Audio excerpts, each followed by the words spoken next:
Viral video yang menunjukkan seorang pelajar di kota Lubuk Linggau, Sumatera Selatan nekat tidak mau turun dari motor. Ia kekeh berada di atas motor ketika ditilang anggota polisi.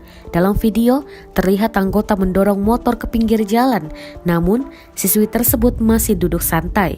Ia terlihat bertahan di atas motor Honda Beat tak mau turun. Video tersebut diunggah oleh akun Instagram @tkpmedan pada Jumat 5 November kemarin. Videonya pun telah ditonton banyak warganet. Berdasarkan keterangan dari akun Instagram @tkpmedan, informasi di lapangan menyebutkan pelajar ini ditilang polisi lantaran berkendara tidak mengenakan helm. Bahkan, wanita berjilbab biru tersebut juga nekat menerobos polisi yang berjaga. Hingga saat ini belum diketahui pasti kabar terkini siswi tersebut.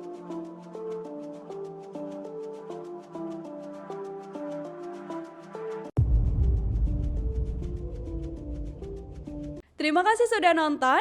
Jangan lupa like, subscribe, dan share ya.